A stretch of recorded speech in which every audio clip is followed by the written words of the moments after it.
Good afternoon everyone. Today we are going to read class 10th poem 2 My Good Right Hand. It is composed by Charles Mackay. I fell into grief and began to complain. I looked for a friend but I shout him in vain. कवि कह रहे हैं I fell into grief. grief का अर्थ होता है दुख या गरीबी.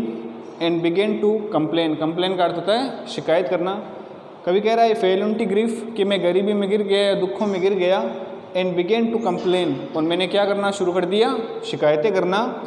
I looked for a friend but I shout him in when. Looked for का अर्थ होता है तलाश करना. I looked for a friend, मैंने एक दोस्त की तलाश की. But I shout him in when. When का अर्थ होता है व्यर्थ, शाउट का अर्थ होता है खोजना. लेकिन मैंने जिस मित्र की तलाश की थी या मैंने जब अपने मित्र को खोजना चाहा तब वो जो तलाश थी वो क्या हो गई, व्यर्थ होगी. अर्थात मुझे कोई भी ऐसा मित्र नहीं मिला. Companion were shy and acquaintance were cold. They gave me good counsel but डिडेड their gold. Companions were shy, मेरे जो साथी थे वो मुझसे कतराने लगे, दूर जाने लगे. And acquaintance were cold. Cold का अर्थ यहाँ पर है उदासीन होने से.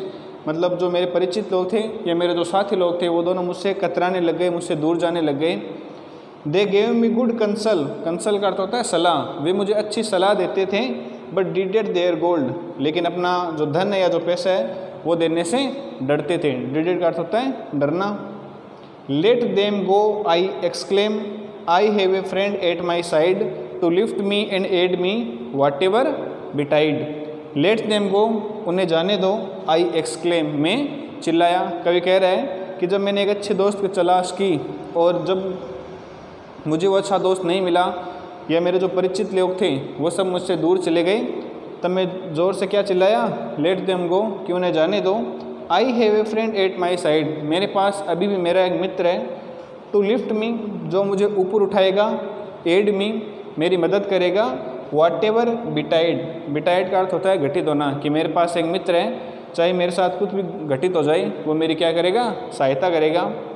To trust to the world is to build on the sand. I trust but in heaven and my good right hand. To trust to the world, दुनिया पर भरोसा करना बिल्कुल उसी प्रकार है.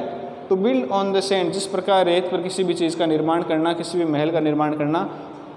आई ट्रस्ट, मैं भरोसा करूँगा. बट इन हेवन, हेवन का अर्थ यहाँ पर भगवान से है, लेकिन अपने भगवान में. And my good right hand, और मेरा जो अच्छा दाहिना हाथ है उसमें.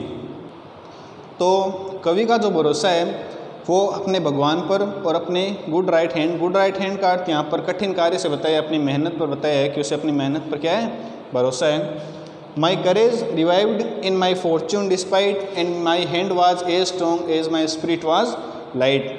कवि कह रहा है कि जैसे ही उसने अपना भरोसा भगवान पर और अपनी मेहनत पर दिखाया, माई करेज रिवाइव्ड, उसका जो साहस था वो रिवाइव्ड यानी पुनर्इकट्ठा हो गया, फिर से इकट्ठा हो गया, फिर से जीवित हो गया. इन my fortune despite, Fortune despite का अर्थ होता है बुरा भाग्य होने के कारण, कि उसका जो भाग्य था वो बुरा था. उसके मित्र वगैरह परिचित वगैरह सब उसे छोड़कर चले गए थे, वो गरीबी में गिर गया था. लेकिन फिर भी जैसे उसने अपना भरोसा भगवान पर और कठिन कार्य पर दिखाया, उसका जो साहस था वो फिर से इकट्ठा हो गया. And my hand was a strong, उसका जो हाथ था वो उतना ही ताकतवर हो गया. As my spirit was light, जितना उसका मन प्रसन्न हो चुका था, यानी उसका जो मन था वो बहुत खुश हुआ जब उसने अपना भरोसा किस पर दिखाया, भगवान पर. It raised me from sorrow, it saved me from pain, it fed me, called me again and again.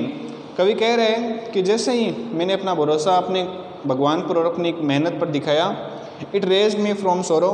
Raise का अर्थ होता है ऊपर उठाना, सोरा का अर्थ होता है दुख, सोरा का अर्थ होता है दुख. इसने मुझे दुखों से क्या उठाया, ऊपर उठाया.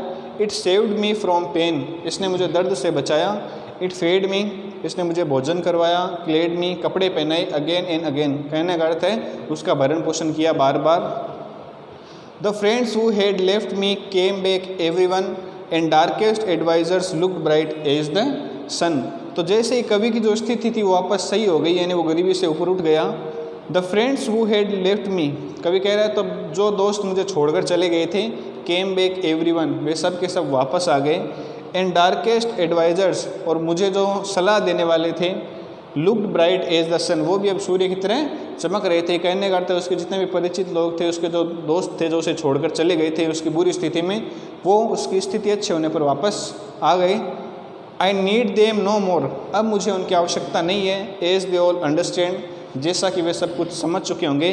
आई थैंक दी, मैं तुम्हें धन्यवाद देता हूँ। तो दी है उसका अर्थ होता है तुम, मैं तुम्हें धन्यवाद देता हूँ। आई ट्रस्ट दी, मैं तुम पर विश्वास करता हूँ। किस पर? माई गुड राइट हैंड, मेरे कठिन कार्य और भगवान पर।